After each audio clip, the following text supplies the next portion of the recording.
We were talking about how can you get a buyer right now? Like, what is something you could do if you had to go get a buyer today? What's a tactic or plan? What's your strategy that you would approach this with? And here is a real estate titan that is pushing the limits on the status quo. And it took years and years of failing to get where I am today.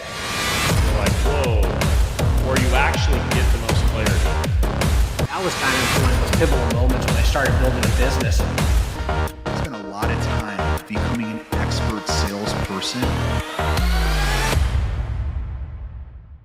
So I think the first thing, what I mentioned in the daily growth group is obviously the first thing. If I was really planning a tactic to go out and generate buyer leads right now, I would have to put a plan together, and it would be a multi-step plan because one thing alone isn't just going to be the thing that works. But if the whole goal is to look for hand raises, meaning someone who, if given the perfect circumstance, would buy, that's the hand raise I'm looking for. And what I mean the perfect circumstance is if rates were X, I would buy today. Or if my monthly payment was X, I would buy today. That's what I'm looking for. I got to jump in because I know there are agents who have people that have said this. Like, Brent, if rates were like 4%, I'd buy today. Like, what would you say to me? If rates were at 4%, would I buy today? So I'm the buyer and I'm like, Okay. Hey, Brent, thanks for calling. I'm not really interested in buying right now. If rates were like 4%, I'd buy, but they're just too high. Well, what's important about 4% for you? Well, I just, I guess if I'm being honest,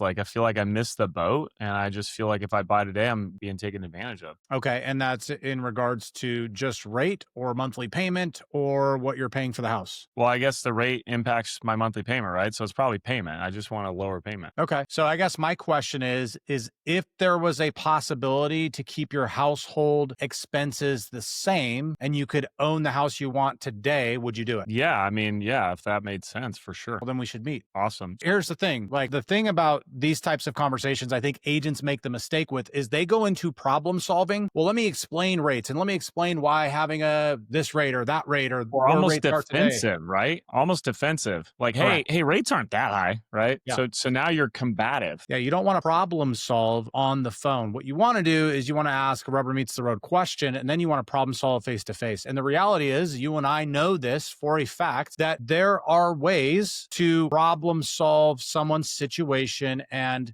get them exactly what it is they're looking for in the budget that they're looking for. There's ways to do that, whether it be seller credits, builder incentives, maybe they own a home and they have equity. There's ways to leverage that equity to mitigate the additional costs they would take on by paying a higher rate on a new house. Yeah. So let me take that same exact scenario that we just did. I'll add a different way to look at it, or just to clarify, because you did it, but I want to give context to people on what you're doing. So I think it's judo, where you use your opponent's strength against them. And so what I mean by that is, like, I want them to commit to something. Okay. So they're like, yeah, I need a lower rate. And I'm like, oh, okay. What rate are you looking to be at? 4%. Like, okay, you did a good job of qualifying. Like, well, what does 4% do to you? Well, it gives me the payment I want. Okay. So if you got the payment you want, you want to buy, and they say yes. But put it another way, like, so Brent, if I could show you a way that you could get a 4% loan today, would you be interested in finding out how? Cause me to want to say yes in most instances. You're like, and then obviously, well, awesome, let's go ahead and meet. And they're like, well, what do you mean? I don't understand how. And you're like, well, here, let's put it a different way. And you, agent out there listening to this, do you know anyone who's bought a home in the last 6 months and gotten a 4% rate? And if you don't, you're probably not looking hard enough. Okay. So there's a builder in my town right now offering a rate of 2.99%. So it definitely exists. You can buy the rate down. The builder can permanently buy the rate down. Sometimes it's like a 2-1 buy down. So it's lower for the first 2 years. And then the second year, we've seen 2-1 buy downs where it's 2.99. Then it's 3.99, then it's 4.99 for the life of the loan. And rates, as we're talking today, are around 6.25 for a typical 30-year fix. So it's like a real reduction. But if you're made the decision, I won't buy because rates are high, we as salespeople owe it to our clients to ask great questions, really understand their goals, and then help them understand how they can achieve their goals. So that's what we're doing here. And I loved how you broke it down. And I just want to give another little spin on it. Well, and by the way, if you ask the question, question, hey, if we could give you a 4% rate today, would you buy? And they say, well, no, that means that there's another reason that you haven't isolated. Likely, I mean, there could be something you could overcome, but there's also something that could be just a conditional objection that means that they are going to stay put. But you get that answer, and now you know how to follow up with them instead of what we see is agents don't qualify properly, and they're like, oh, they're like a year out because rates are going to drop in a year. So they put them on this, touch program or follow-up plan, and they waste all of this time. And when the rate finally gets there, let's hypothetically say it's rate, and they call them and they're like, oh, well, no, I can't buy yet because, my kid's at this school and I'm at the house I want until they graduate for another 3 years. The rubber meets the road question exposes that every time. Well, here's another way to look at it, which I love. There's the D's of real estate, right? Death, divorce, diapers, diamonds. So like you had kids, you got married, whatever. Here's how you know, and these are the main drivers of people buying and selling real estate, by the way. Here's how you know the rate thing is just an objection. It's very simple. Someone's not like, oh yeah, hey, I hate my wife. We're going to get divorced as soon as rates go back down to 4 so we can buy houses. That I've never heard that before. Someone's waiting to die until rates go down so that way someone will buy their house. Hey, we're not going to have kids until rates get lower. Like, people don't think that way, okay? Even though some weirdos might think that way, the overwhelming majority of people are dying and getting divorced and having kids and getting married regardless of rate. So it's just a reason, and it can often be overcome, and it takes a good salesperson to step in and ask great questions. So I'd like to move into one more tactic that I think is kind of pertinent, and really I liken it to like fishing. When I went on a deep sea fishing tour a handful of times, I don't know why I went more than once. I got sick every time I've gone, so it's pretty awful. But when you go out, you put these crab pots out, and there's a reason they don't take one gigantic crab pot and throw it out. They take like 5 or 10 smaller ones and throw them out. And the reason is because there might not be, crabs here. There might be crabs down a mile or a half mile or whatever. So they set all these different pots, and some of them are really full and some of them are just completely empty. Well, it's a lot like that in real estate. Okay. The questions you ask might not get you any crabs, like, it's a bad example, but you might not get the result you want from that question. So how many questions do you have? This is a common thing. For whatever reason, it seems like you get your real estate license and then you learn right away. Whenever you talk to someone, you ask them, do you know anyone looking to buy, sell, or invest in real estate? Okay. First of all, the answer overwhelmingly is no. Like, they just don't. They don't. So what if you had like 2 or 3 more questions? And this is where I think skill really sets in. And one of my favorites, if you ask me like, hey, Chase, you have to find a buyer right now, like today, period, full stop. You got to find one today. Well, it'd be about the conversations I have, and most importantly, the questions I ask. So I talked to Brent. Brent's no interest in buying. I've already qualified him, is 0 chance. Before I let him go, I'm like, hey, Brent, do you know anyone that's renting right now? You can't think of anyone renting at all? You don't know one renter in your life? I do have a cousin and a couple of their friends, and then I have someone that I work with that rents. Oh, so you know a handful of people renting. Let me ask you this. If one of them could buy, were able to buy right now, would they? I mean, my cousin would for sure. Awesome. And then I would go deeper on that. I'd be like, well, what if I could show them a way to buy? All I'm doing is flushing out someone that, is high likelihood of being a potential buyer. And that comes from asking the right question. Notice if I'm like, hey, Brent, do you know anyone looking to buy, sell, or invest in real estate? You're probably going to be like, no, but you do know a renter. By the way, like, what I wanted to do is I said no there because, like, I know the limiting beliefs that people are saying is like, well, people say no,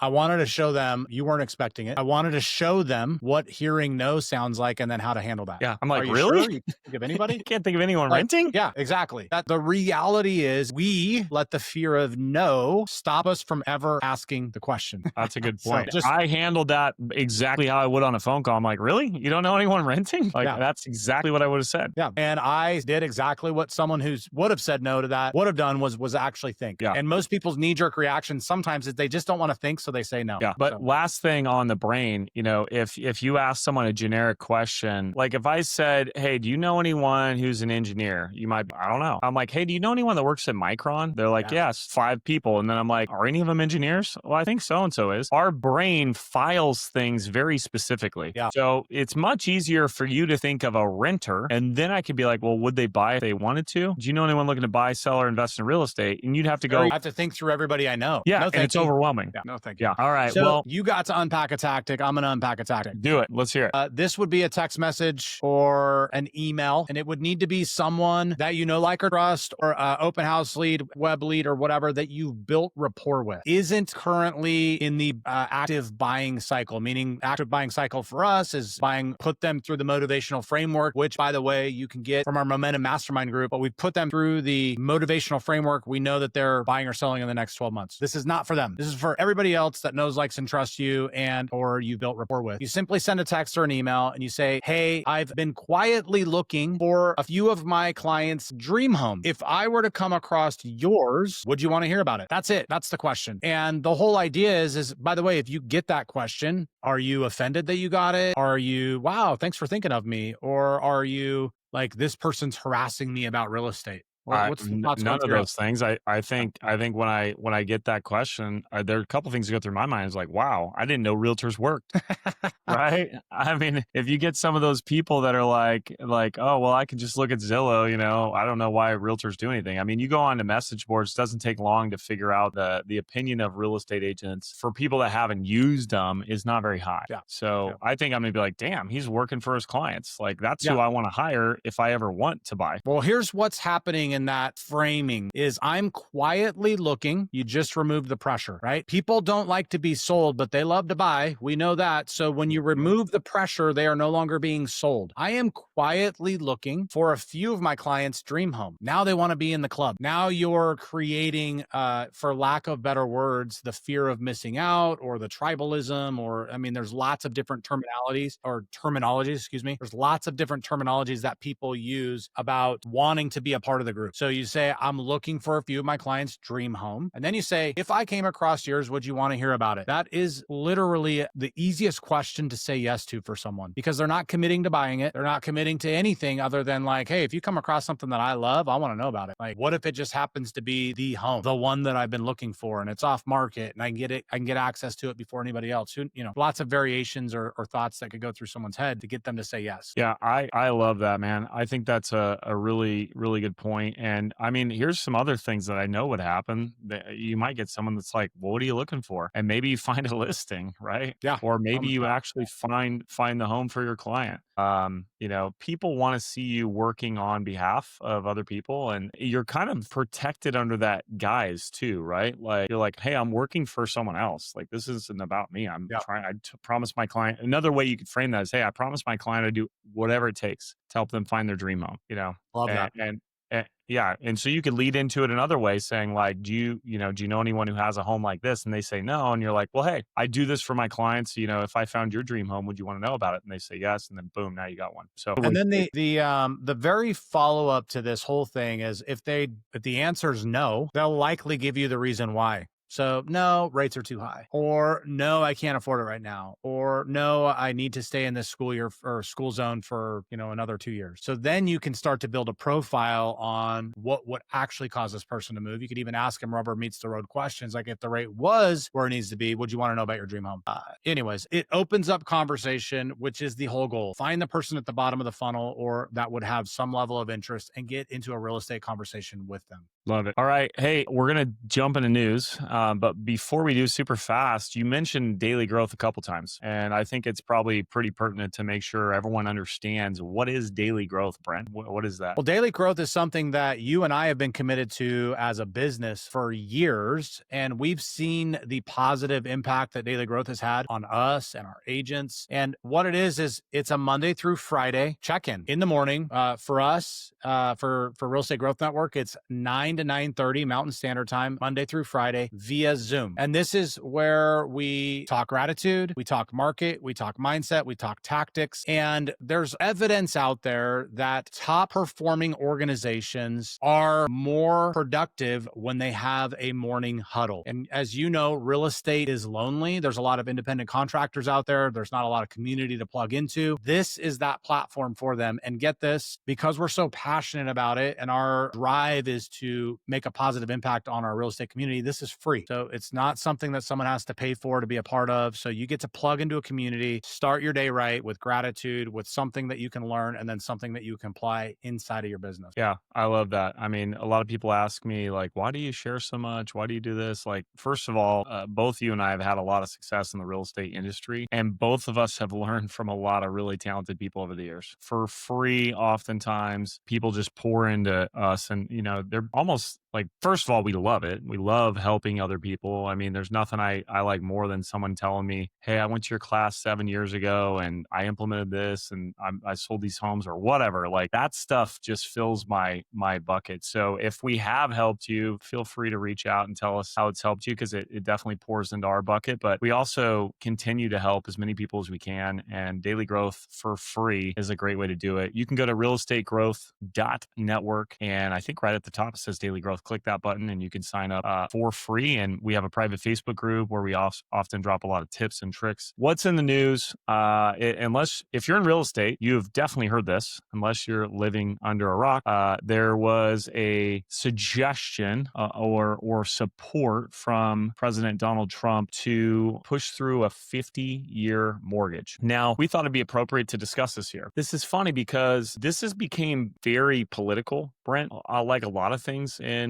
life right now, just, like we say who said it, and then we decide if we like it or if we don't. So I would argue that this isn't political at all. Now, you can make anything political if you want, and a lot of people do. We're not going to make this political. We're going to talk about what it actually is and what it would actually mean. Now, we've seen a lot of negativity around it. We've seen some positivity around it. But like, where do you want to start with this? Well, let's start with the some of the negative things I've seen about it is the interest you'll pay over the life of the loan, is the lack of equity that you'll build in the short term. So in a 5 or 10 year period, what I've also seen is that you won't have that much monthly savings. So some of the examples, $400,000 house, $280 a month in savings. As you go up, I saw someone post, well, on $1 million house, you're only saving $600 a month. So, that's some of the negative proponents or talking points that people that are supporting it or that are against it have. So that's all true. The reality is it is a lot of interest over 50 years. The reality is you're not building a lot of equity in a 10-year period. Isn't, comparatively speaking, a lot of savings if you're thinking globally or if you're thinking generally, But then I think when you step back and you don't look at that framework and you look at the things that are positive about it. By the way, one of the other talking points is that it will raise prices. It will be inflationary, which is also potentially true. But when you step back and you say, when you take away generalities, it could work for some people. That's the reality. It is a tool that, if put in the proper scenario, it could work. $400,000 house, $280 a month is a lot to a lot of people in that price range. That equates out over 10 years of $36,000 in their pocket. Now, they haven't paid down principal nearly as much as a 30-year. But if you look at the 4% appreciation curve and house prices, how they've followed that curve pretty religiously, the reality is in 10 years, they're going to have a substantial amount of equity. So if someone's true intention is a 10-year plan, I could see where this might be of value if they need the additional monthly revenue, or if it's an investor, they're going to buy it as a primary, turn it into an investment. It's an extra $280 a month of investment cash flow. There's lots of different ways to look at it, I guess, is my point. Yeah, so I'll kind of start by saying a couple things. Like, first of all, the mortgage as we know it today, by and large, it's a 30-year mortgage. That's what people know. If you're in and around it a lot more, you might also be familiar with a 15-year, but 15 and 30 are probably 99.5% of all products. There are 20 years, there are 40 years today. Both of those exist. You rarely see them. So let's go back to like the 1930s. There was no 30-year mortgage. In fact, mortgages were typically a 3 to 10 year period, and they were interest only. So you borrowed the money for 3 to 10 years. It was interest only, and there was a balloon payment to pay the whole thing off. That was how mortgages work. It wasn't until they introduced the Federal Housing Authority, FHA, and I think it's the Homeowners Loan Corporation, HOLC. Those two entities came into play, and then the 20 and 30 year mortgage became a thing. So that was in the 30s, and then in the 50s, by the 50s, the 30 year fix was the product. It was the overwhelming majority of all loans. So what we're talking about here is adding options. Now, if you ask me if I'm for or against this, I'm absolutely for it. Why would I not be? I mean, no one's forced to take this product. No one has to use it. I run into people every day who are in all sorts of weird scenarios. Like, here's a great scenario. Someone starts a business. Let's say someone was in the construction business, Brent. They're a framer and they make $100,000 a year as a framer. But now they start their own framing company. And in their first year as their own framing company, they make 500 grand. They can't get a loan, right? Even though they've made 5 times the amount of money, and they're in the industry they've always been in, they can't get a loan because they typically require 2 years. Now there are loan products out there. Before you mortgage nerds come at me and say yes, they can. Yes, there are products out there that may or may not work, but that is because you have options. Sure. Okay. And so the same thing holds true here. You have someone who wants to buy, they don't want to rent, but they can't qualify. If this allows an extra 5 or 10% of first-time home buyers to come into the market and they want to, like, who are you to tell them they're not smart enough to understand a 50-year mortgage? Like, I think that's what's really interesting to me is like, I want the option. I don't want someone to tell me I can't have it. And so funny enough, we saw a recent post by another real estate agent who has decided that this is a political thing, but this person has said this is an oppressive move. And I'm just thinking, like, how could this be oppressive? You give someone an option to do something. If you force someone to do this, I could totally see it being oppressive. But having more options does not equate to oppression, in my opinion. I mean, I think I'd love to see it. I would love to see it. Now, does it make sense for everyone? Of course not. No, buying homes doesn't make sense for everyone, right? For instance, a great example, because they keep using it, is how much interest you'll pay over the life of the loan. If you're planning on buying this and staying in it forever, like, it might not make sense to pay it off for 50 years. There's a high likelihood that's a horrible idea, but that's not who this is for. All a 50-year is it's amortized the payments over 50 years to make the front end payment more manageable and reduce principal at a slower rate. I get it, but given the proper scenario and desire, it would work. And frankly, like, it would get some first-time home buyers in the game that can't get in there now. And where is their net worth, Chase, in 10 years? If they buy this house on a 50-year mortgage, what's their net worth in 10 years versus their net worth if they're renting a house and they have no investment? That's the part no one wants to say today. The people who are against this, they don't want to say. Even though these same people, especially in the real estate world, these same people, when rates went from 3.5% to 7, were telling their clients, like, hey, renting's 100% interest, but that's not even a true statement. Renting is a non-equitable event. You cannot gain equity. If you had 100% interest on a mortgage, the property could still go up in value and likely will. So those people that are against this seem to have forgotten what they were saying, just a few years ago.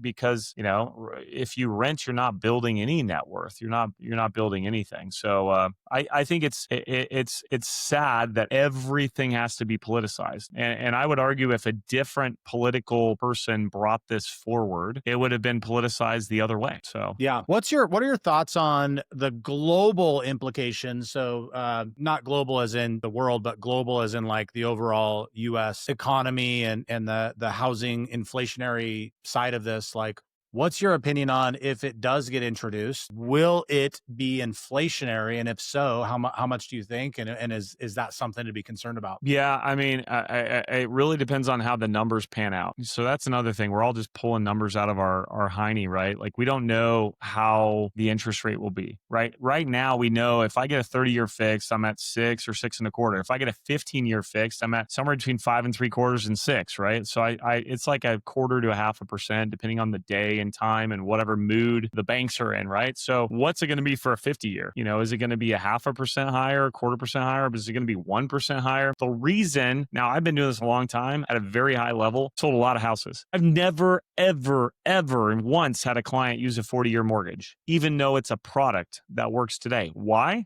Because the payment on a 40-year mortgage is basically the same as a 30-year mortgage because the rate is higher. And by the time the rate's higher, you end up with the same payment. I mean, it's about the same payment. There might be a slight savings. So if this 50-year is a significant savings per month, then and people adopt it and start using it a lot. I mean, I think it puts pricing pressure on homes upward in a big way. But if it's like very little adoption, very little use, like 1 out of 1,000 people actually use it, then it's probably not going to have hardly any impact. Yeah, I think that's an important thing to point out. Is the reality is none of us know how it's going to pan out. I think all of the naysayers are just fear mongering, and they're buying into clickbait, rage bait information. The reality is we don't know how it's going to pan out, but if you just look at it as a singular thing and applying it to a scenario, there are scenarios where it would make sense. That's the truth. And how many scenarios it would make sense for, I think, is where it would determine if it's going to be an inflationary thing or not. Yeah. So. I would say people are using it as a reason to like their candidate or hate their candidate. Just like 100%. almost everything else that exists. So do yourself a favor, come from first principles, meaning like go back to the beginning. Don't listen to what someone says that you like. Like go understand what's being said, why it's being said, and what it might mean. And if you listen to this, hopefully we gave you kind of all of the sides of the equation. Like I'm all for options. Like, no one's being forced to use this. Like, why would I not want another option? Even though I've never used a 40-year fixed in my life, I don't want it to go away. I don't know. What if we need it at some point? Yep. Well, all right, man. Well, that concludes another episode of the Real Estate Growth Network podcast. As always, we would love to see you guys on Daily Growth, Monday through Friday, 9 to 9:30 Mountain Standard Time. Go to realestategrowth.network. Click on Daily Growth to join. Chase, it's been good, dude. Yeah. Thanks for the time again, Brent. And yeah, show up to Daily Growth. Give us some of your thoughts. You can come talk to us about this stuff. We're there every day. Awesome. Till next time. See ya.